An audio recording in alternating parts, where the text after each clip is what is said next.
Welcome to the Tactics Meeting. Today on the program, I have Barry McFarland, who served as the responsible party incident commander during the Costco Busan oil spill in San Francisco Bay.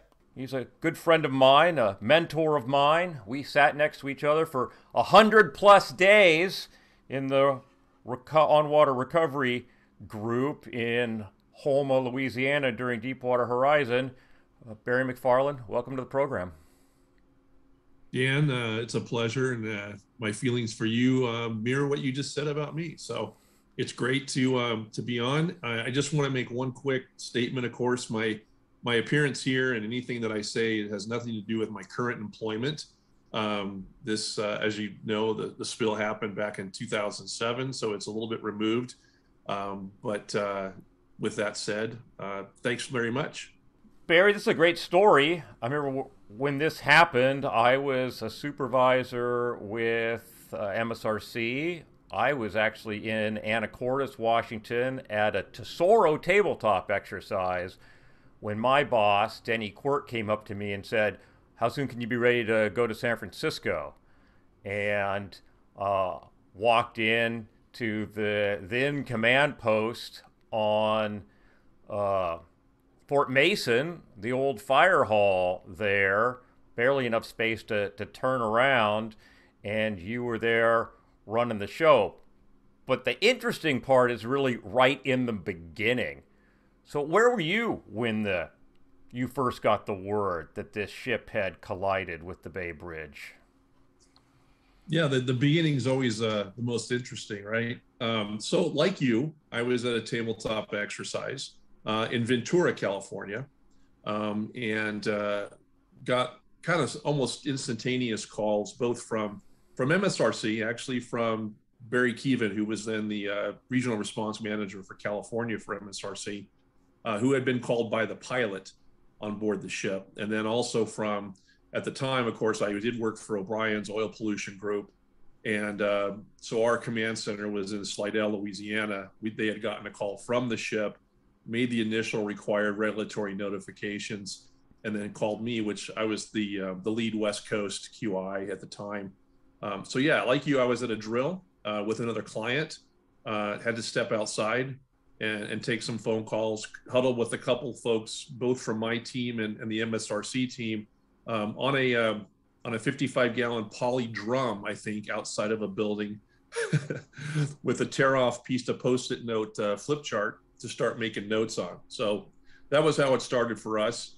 I ended up driving actually to Alameda that afternoon because one, the Oakland airport was fogged in, which if you know anything, and we'll probably get into, at the time of the incident, there was very heavy fog in the Bay Area. So not knowing if we would be able to get flights in, and then driving from Ventura back into Los Angeles, and then turning around and trying to fly to either San Francisco, Oakland, or San Jose was a challenge. So I just turned the closest direction and started driving. Yeah, so the fog was the one of the larger contributing factors. That ship was coming out of the Oakland Ship Canal, headed for the Delta Echo span on the Bay Bridge, and oops, didn't quite make it.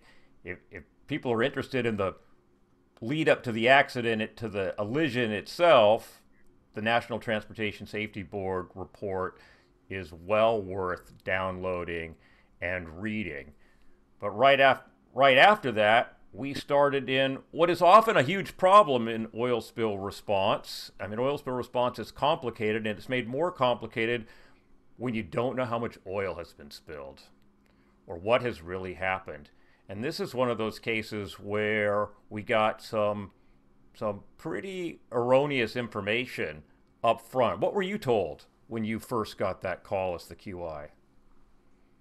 Yeah, on the volumes, of course, the first numbers that I heard were from actually from Barry Keevan at MSRC, because he had actually spoken to the ship's pilot, the relief pilot that was sent to the ship immediately after the collision to relieve the pilot that was on board when the collision occurred. That's standard ops for most pilotages.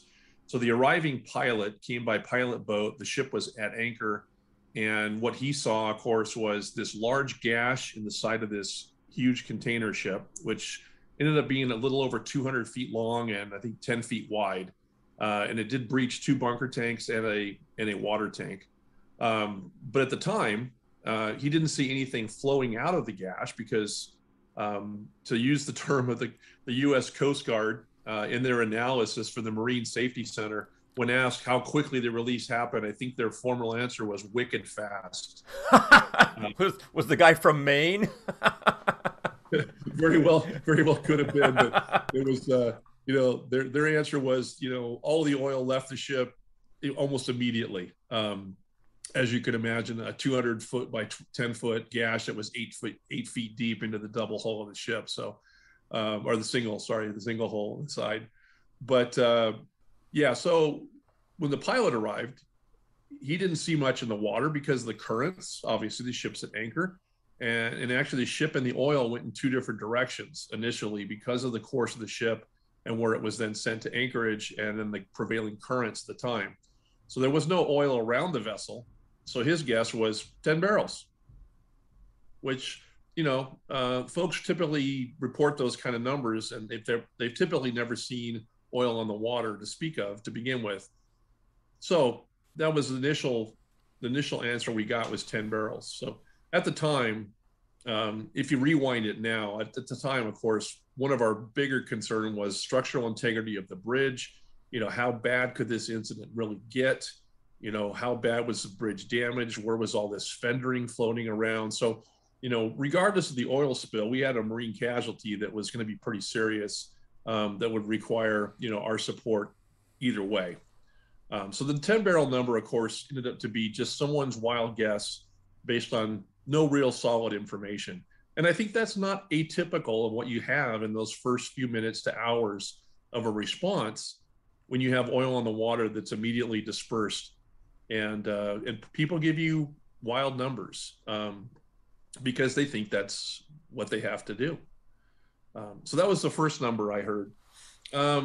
There was a number the Coast Guard put out in their very first press conference as I was on the road. And I want to say it was roughly 140 gallons.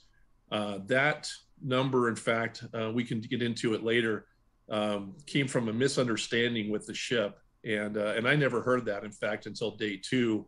And when asked, I was shocked. I had never heard that number. But so those were the 2 initial numbers. One was 10 barrels, and then one was as little as 140 gallons.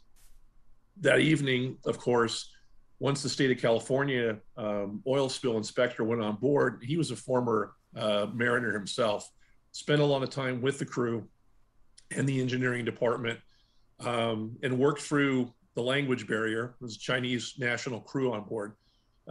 He did some pretty good soundings, and they came up with this roughly 54 to 58,000 gallon number, which is roughly 1,200 barrels, 1,250 barrels. So that's where some of the discrepancies came from. Probably the most glaring discrepancy came from the fact that when the initial Coast Guard boarding party came on board, those inspectors, one, had a language barrier with the crew, and then 2, misunderstood some of that information. And without a clear mental picture of what different units of measure mean in your head, it's easy to get confused. Now, having possibly heard this from an NTSB inspector that I may or may not have talked to, one of the issues that happened with the boarding party was that the chief engineer kept telling him that the spill came from the number 4 port bunker tank, and which he referred to as 4 port, because he was speaking in broken English. And of course, as you know, most languages have some discrepancy from English with the nouns and modifiers, adjectives. So a lot of times when you do a strict translation, you reverse order of words. So normally we would say port, 4 port. He was saying port 4. The Coast Guard guys thought he was saying 0.4 and thought he was referring to the volume that was lost. And understanding and knowing that they normally talk in metric tons, their number that they ran with was 0.4 metric tons. Without having your conversion book in your back pocket, you write that down. without having a mental picture of what zero point 0.4 metric tons looks like, um, you don't question that. Once they got back to the Coast Guard station on Yerba Buena Island, got to their office, got out their conversion books, that became 140 something gallons. Obviously, a metric ton is not a lot of oil. That's what the number the captain ran with in that first press conference. And that came from just a basic misunderstanding and confusion, both in the language barrier and those guys not having a good mental picture. They had driven through what they later described as about 1 to 2 miles of heavy oil, about 30 feet wide on the water. You know, and so if you had that mental picture and you knew what 0.4 was metric tons, you would know that those are a discrepancy, and you would normally have worked harder to try to resolve that. So they released that number to the press early on, this 140 gallon number. What was that like to then deal with once you arrived on scene? I mean, you arrived about 9 hours later or so, right? You mean you drove because of the fog, and rightly so. You had no way of knowing whether you'd have been sitting in an airport, waiting for the next 12 hours before you could even take off. And in the meantime, now the media and the public have this 140 gallon number. Yeah, like I said, I had never heard that number until the joint press conference on day two, morning of day two, as you described, at Fort Mason. But we knew the 10 barrel number was bogus as I was driving up, because the command center, my command center in Slidell, Louisiana, was calling and saying, "Hey, they're evacuating Alcatraz because of the odors from the fuel." And that's when you know right away, hey, there's a considerable quantity of product on the water if you're going to evacuate Alcatraz. And then the best call I had was they called me and said, "Hey, have you seen the pictures of the ship on the internet?" And I was driving, as fast as I legally was allowed to drive on Interstate 5. And I said, "No, I'm driving. I can't see the internet." And he said, "We need to drive faster." So, but my story is I drove the legal speed limit on Interstate 5 at the time. But yeah, so what that does is, as you know, in the first early parts of the response, as in a unified command or a single command structure, you are really needing to get the confidence of the community, the general public, that you're in charge and you know what's going on. So credibility is your number one tool early in this response. And the fact that bogus information that was clearly untrue was given out very early, put all members of Unified Command at an extreme disadvantage. We spent the next 6 months trying to regain the credibility that was lost in that first 4 to 6 hours. And there were other confounding issues. When asked about drug and alcohol testing, the Coast Guard gave out some inaccurate information there as well. So there was a lot of public mistrust and angst over the fact that, there was thoughts that the Coast Guard wasn't telling the truth. The Coast Guard wasn't competent to give out information. There was a lot of that in day 1 and 2. And ultimately, if you don't recall, on day 7 of the response, the captain of the port was relieved of command as the federal on-scene coordinator for the response. And that is a spot that nobody wants to be involved with from a unified command perspective, is that an admiral walks in, introduces a new captain, and then escorts the federal on-scene coordinator out of the command post and says, "You will have a letter in the next few hours from the commandant designating this new captain as the federal on-scene coordinator." Because normally, as you know, the captain of the port is the pre-designated federal on-scene coordinator. So to make that change required some notification in writing, which we got right away. And a lot of that was based around the fact that the response got off to a horrible start with bad information. So he lost the confidence of his command, and basically it was career ending for him. It was temporary because he was just relieved as FOSC, our Federal On Scene Coordinator for the response. He remained as captain of the port, I believe, for another month or two, or maybe I'm not sure exactly the length of time, but he was eventually given the opportunity, as they say, to retire. I think his retirement letter was handed to him and he signed it, I believe. But the unfortunate part is, he was a really good guy. I mean, he was a fantastic guy. Really enjoyed working with him. But there was, at that time, things have changed, of course, in the last 14 years. At that time, the Coast Guard, although they had a public information officer, they had a public information team out of Elizabeth City. Most of their experience in public information was involved with marine casualties, loss of life, helicopters down. Where the Coast Guard comes into the mix, they are one of the key players in that drama, and they're seen as the rescuer. They're not seen as something different. And as most crisis communications experts will tell you, in every story, there's three different characters. There's a victim, there's a villain, and there's a rescuer. The Coast Guard's experience in public affairs had always been as the rescuer.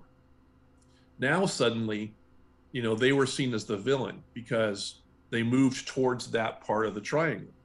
And of course, those of us associated with the response within Unified Command, are all, as I like to say, we're all ankle bracelet chained together in Unified Command. If somebody jumps down the well, you go with them.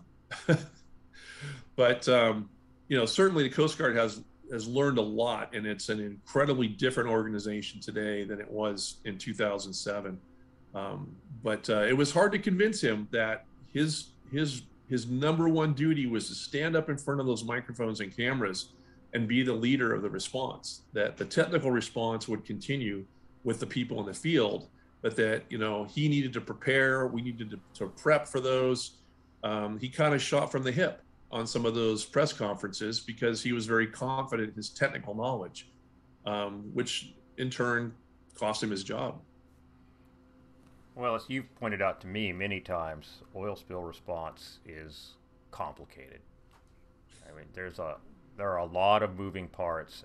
No incident mirrors the one that came before it, and we just have to be really careful. And the Coast Guard is at a disadvantage in that they are transferring from station to station every 2 to 3 years into different responsibilities, and to be good in the incident management world and oil spill response is really a full-time gig. And I feel for them because I watch new people come in and out of districts all the time, and there's a pretty steep learning curve, and I don't think people realize what a potential risk to their career an oil spill has the potential to be. No, you're right, Dan. And certainly current captains of the ports have a much greater experience today than they did in 2007, with a more rounded capability, and specifically in public affairs and community involvement, being part of the overall community, not just the maritime community, but the overall community. And it's tough in today's world. There is no good thing that can happen to you as a Coast Guard captain of the port during an oil spill. The best you can hope for is you get out of that without losing your job, or you get out of there unscathed. There's no upside. There's literally no upside for you in the Coast Guard if you're a captain of the port and you have a major response. And that's a tough place to be, and it makes you have to think really hard about how you're going to handle that. And I know those guys probably stay awake at night thinking those things sometimes. Just being a QI for 700 ships back in the day, when you're on duty and you're just waiting for the phone to ring, whether it's a tanker that's got an engine room fire off New York, or it's an oil spill, or it's 75 guys calling in with QI notification drills in one night. That's it's a whenever that phone rings, you have to hope, as I say, Hope is a strategy, just not a good one.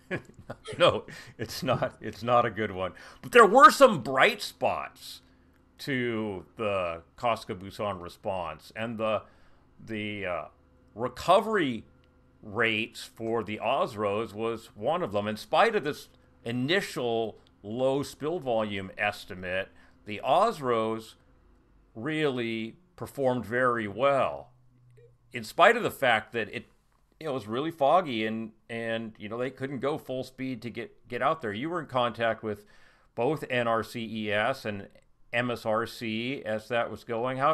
Tell me about their initial response. Well, I think if you look at the fact that I think, if I recall correctly, about a third of the spilled volume was recovered on water, which is a remarkably high percentage for any spill. And given the complexity of the physical environment inside San Francisco Bay, and Dan, you've been there, you've sailed there, so you know the currents and the tides there are extremely challenging on a sunny day, certainly more so on a foggy day. Most of that recovery, of course, happened after day one, when the fog was cleared, and we weren't hampered by fog an awful lot after that initial morning. But I will tell you, the guys out there on the water took it upon themselves, with direction from the air, tactical direction from helicopter operations, to line up in the areas that they knew where oil would come together in tide rips, and sit on those places before the tide turned, and knowing that's where the oil was going to be, in the next cycle. That's the only way you're going to recover that kind of oil. The kind of advantage of a complex oceanography is that you do have these converging currents that will help bring spread oil back together. That's bad news for birds, of course, but it's good news for skimmers. I think there were about 2,500 birds that were killed from the spill, which is unfortunate. But given the population of waterfowl and marine shorebirds and things in San Francisco, we're probably fortunate there wasn't a larger death than there was. But yeah, the guys on the boats, I mean, you were with MSRC, you were probably out there. Those guys did fantastic work. They stayed in oil. They knew the environment. They lined up on oil when it appeared, and as soon as it dispersed and moved apart, they went and found other places to skim where there was heavier oil. So it's purely the fact that guys in the field make good operational decisions, and that's the bottom line. When you're in the command post and you're putting together an incident command or an incident action plan, you have to keep in mind in the tactics meeting and later when you're writing those 204s, give those guys in the field some flexibility. Don't define their jobs and their roles so tightly that they can't make good operational decisions without going against what you put in that incident action plan. So I think that's key. And what we did with the on-water groups in those 204s was basically assign them an overall geographical area and said, find oil and skim it.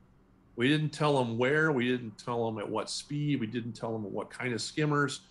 We just said, find oil and recover it. And that was the directions that we're given. And it gave the guys flexibility to move around those locations and skim in the heaviest concentrations. Yeah, and we had a really good guy. I'm trying to remember his name. He wasn't an MSRC guy. He was our aerial observer who was also up there giving tactical direction. Do you remember who that was? Yeah, actually, it's Mark Roble. Mark from Ship Services in Southern California. Yeah, Mark is kind of jumped in on that and has a lot of experience on the water himself.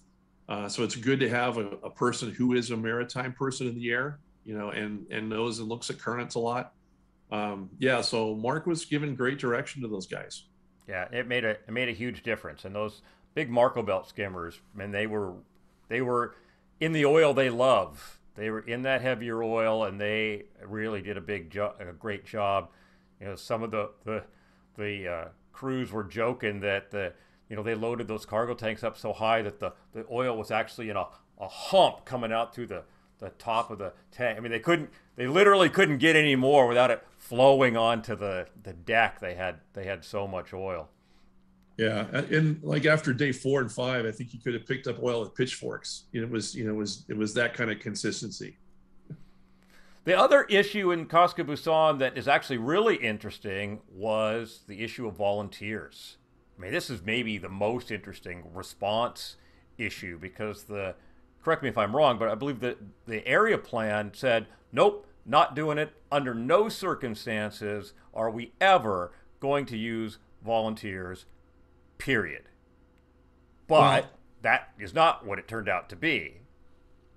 right. I think if I could step just back, you're right. This became a bellwether event for redefining how we use volunteers, both convergent volunteers and trained volunteers.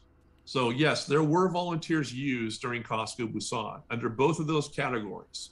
Certainly the California Wildlife Care Network and those folks that were doing wildlife response had trained volunteers that did miraculous work, fantastic jobs, bringing birds from 6 different counties, back into the treatment centers and getting things done.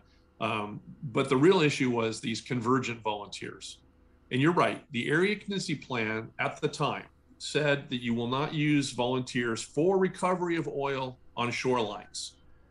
But when you're in a situation that these 7 counties around San Francisco Bay are beating down your door because they feel that the spill response was ineffective, untruthful, slow with information, you succumb to some pressure. And the Coast Guard, of course, was under that greatest pressure because they were seen as the federal on-scene coordinator, which they were, but they also were seen as part of the problem because of the misinformation early on. So what you will see, 2 things you'll see. First of all, as the QI and my client being the shipping company, my first job is to try to shield them and protect them from anything that could put them in a situation where they have unlimited liability. Certainly, the liabilities are limited under the Oil Pollution Act of 1990, and there are some ways to lose that limitation. One is to not follow orders of the federal on-scene coordinator. One is also to respond inconsistent or in opposition to the area contingency plan. So the first thing you'll see if you ever come across one of the incident action plans from Casca Busan is that on the actual Unified Command signature cover page, there's actually a note just below the 3 signature blocks that says the Coast Guard ordered the responsible party to put responders on every beach immediately. So that was an answer to the fact that, of course, within a typical plan, you would have shoreline impact, you would have shoreline cleanup assessment teams that would go out and do SCAT, as you know, on those beach segments that would then define the priorities, the techniques, and how you would then approach that oiling. That process was turned upside down because the Coast Guard was under so much pressure that they ordered us. Essentially, we mobilized 700 beach cleanup workers from around the country in about 72 hours. And they were on beaches in PPE within that time. And so you had beaches that were being cleaned up before they ever had any kind of shoreline cleanup assessment team analysis done, which was counter to the area plan. So now get to the volunteers point. In the liaison group, as we said, there were 7 counties, and some of the counties were much more active than others. The one with the most pressure being placed was, of course, County and City of San Francisco. They have large expanses of sandy beaches on the coastal side of San Francisco, and they had probably thousands to tens of thousands of people calling them wanting to help. And so they were under a lot of pressure. The volunteer plan was put together, and most of the counties participated, at least initially. Now, Marin County, which is some of the most environmentally sensitive environments from a standpoint of politics, Marin County's representative knew the area plan. He was the only one that opted out. He said, we are not going to respond that inconsistent with the area plan. And so Marin County opted out of that program. As the RP, my goal was to try to protect the client, protect that unlimited liability, which also would be involved with volunteers who are not employees. You're going to lose the work comp limitations of your liability as well. So we put together a plan where the RP would simply provide the logistical support for shoreline cleanup throughout the response, regardless if it was contracted RP funded response or it was volunteer funded response. So as the RP, we were responsible for getting roll-off containers for oily debris and all the PPE and supplies they needed to basically suit up those volunteers to put them on beaches that had oil. The state of California agreed to do their initial HAZWOPER training, the one-time 4-hour training. The state had a curriculum that they had used, I believe, for other times in the past. So they actually brought folks together, and the state of California then certified their training, which the RP was not going to do as well. The very first weekend of the response, there was an enormous turnout of volunteers, both organized, trained, and untrained. That activity was very, very strong on that first Saturday. And of course, volunteers wearing Tyvek suits on beaches in California, even in November, which is probably mid 70s to low 80 degrees Fahrenheit. Those folks aren't going to work an 8-hour day like your contractors are. So those numbers dropped off dramatically when they realized they had to wear booties and gloves and Tyvek suits, and they were walking around picking up tar balls that were the size of, green peas or smaller. There wasn't this mass of oil that they thought they were going to find and do, really great stuff and pick up, enormous amounts of oil and then go home and feel great about themselves. That just wasn't the case. There was no dramatic oil on the beach. There was no dramatic difference from where they cleaned it up and where they didn't. By Sunday, I think we had maybe 1 in 3 volunteers show up. And then further from that, the issue was primarily over. There were no volunteers after that first weekend. As the RP, we wrote a 204 for volunteers, every incident action plan. We announced it in the planning meeting. We asked the volunteer coordinator how many folks they would have for the next operational period and where they needed PPE. And they would say, we have no volunteers. So after the first weekend, your volunteer effort is pretty much gone. People go back to work. So it's not like volunteers are going to keep showing up in consistent numbers. They're very hard to manage, very hard to plan for. And so that's one, the challenge, even today on managing volunteers. But we did have a volunteer program, as I said, they were used primarily that first weekend, and then it was discontinued from the standpoint of the counties. The pressure was off. People didn't see a giant slick of oil a la Exxon Valdez or American Trader or one of those spills where you had, big chunks of oil on the beach. So do you have any specific lessons learned from Costco Busan that you want to share, especially from the incident commander's chair? Lessons you want to give me as a potential incident commander for my next spill? Yeah, Dan, there's a lot of lessons I think learned from the Costco Busan. Most of them I think have been learned since then, gradually over time. Yeah, as I said, primary is as an incident commander, you have to understand that at least 50% of your job has to be the face of the response. You've got section chiefs in your organization that are going to manage the technical parts of the ICS process, whether it's the planning chief, whether it's the operations section chief.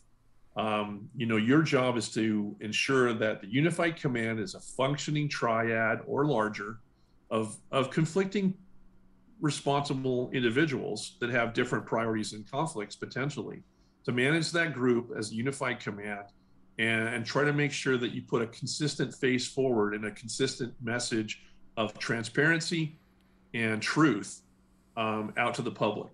I think that's your biggest job as incident commander. Others may have different opinions. You're not technically managing the response typically, but you need to be seen as a solution, not a problem. And I think that's the key. What you need to be, your appearance, your demeanor is there to be one of those rescuers, not the villain.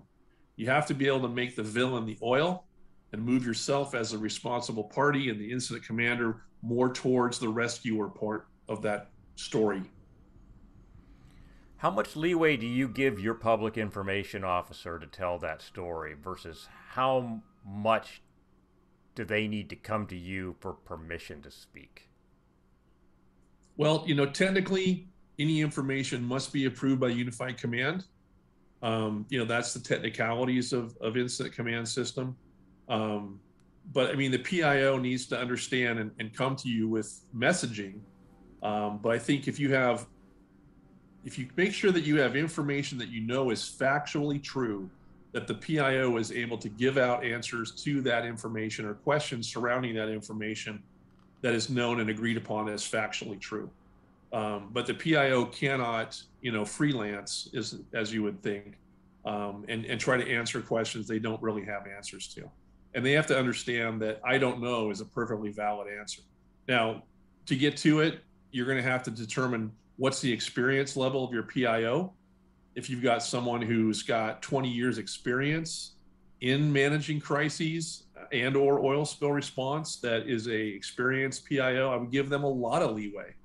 The case in Costco Busan, the Coast Guard PIO was brand new. She had just come out of training, had never been on an incident yet. And some of the state PIO folks were in the same boat. The PIO that the company brought out from a third party was completely ineffective. He sat in the JIC, in the Joint Information Center, and I think he proofread the Coast Guard press releases, was about all he did. So as the incident commander, you may have to take on more of that public information role. People want to talk to the public information officer. They also want to talk to the incident commander. When something bad happens, who do you want to see on TV? You want to see the CEO. You don't want to see the chief financial officer.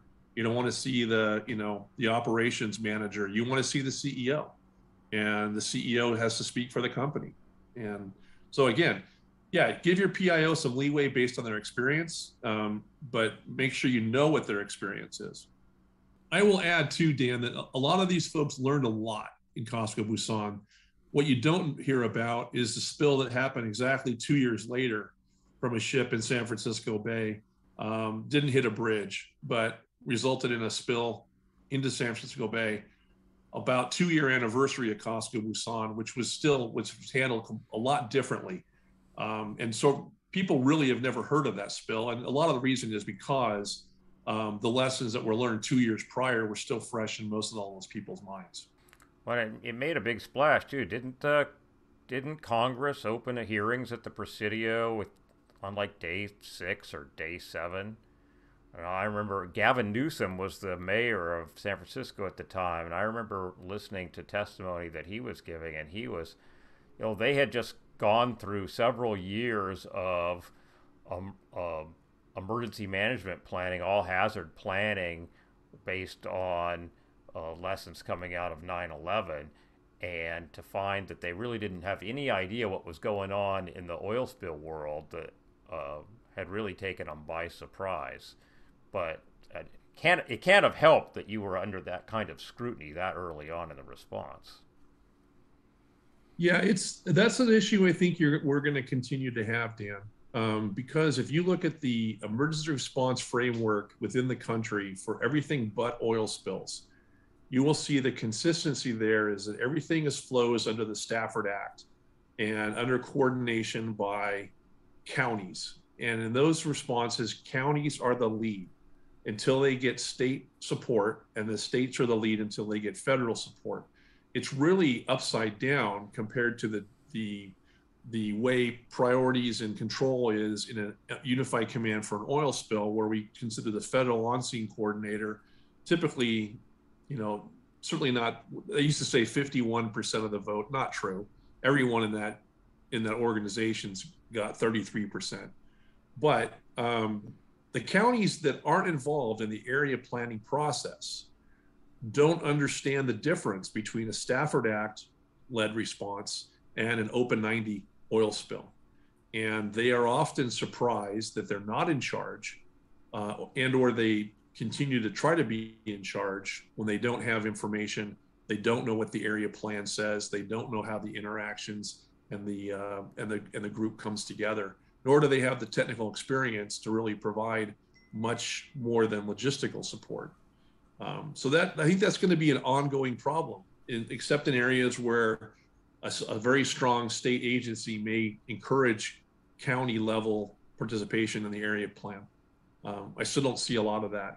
I still don't think you see a lot of that in California today, or in Washington for that matter. I think Washington probably is the best in the country for reaching out to counties and getting involved in the area planning process, but you don't see that everywhere in the country.